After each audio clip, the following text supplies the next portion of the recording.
என்ன விசல்? இன்றைக்கி ஸ்பெஷல் ரொம்பவே ஹெல்த்தியான கறிவேப்பிலை சாதம். அதுக்கு ஒரு பேனில் ஆயில் சேர்த்துட்டு உளுத்தம் பருப்பு, கடலைப்பருப்பு, மிளகு, ஜீரகம் சேர்த்திக்கோங்க. ஒரு வதக்குனதுக்கு அப்புறமா நம்ம இதில் வந்து ஒரு 10 பல் பூண்டு சேர்த்த போகிறோம். அது கூடவே காரத்துக்கு ஏற்ற அளவுக்கு மிளகாய், கொஞ்சமாக புளி சேர்த்து வதக்கிக்கோங்க. அது கூடவே தேங்காய் சேர்த்துக்கோங்க. ரொம்பவே நல்ல அரோமா கிடைக்கும்.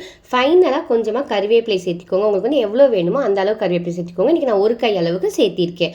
ஸோ நல்லா வதக்கினதுக்கப்புறம் இந்த ஆற வச்சு மிக்சர் ஜாருக்கு ட்ரான்ஸ்ஃபர் பண்ணி பொடி பண்ணிக்கோங்க.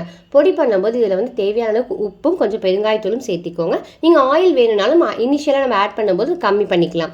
ஸோ இப்போ வந்து சாதம் வந்து நம்ம தாளிக்க போகிறோம். அதுக்கு ஆயில், கடுகு, கறிவேப்பிலை, மிளகாய் போட்டுட்டு நிலக்கடலையும் கொஞ்சம் போட்டு வதக்கிக்கோங்க. கொஞ்சம் பெருங்காயத்தூள். தென் நம்ம ரெடி பண்ணி வச்சுருக்கிறதுலேருந்து ஒரு 2 ஸ்பூன் அளவுக்கு பொடி எடுத்து ஒரு 30 செகண்ட் வச்சுட்டு நம்ம குக் பண்ண ரைஸையும் போட்டு மிக்ஸ் பண்ணி எடுத்தீங்க அப்படின்னா சூப்பரான கறிவேப்பிலை சாதம் ரெடி.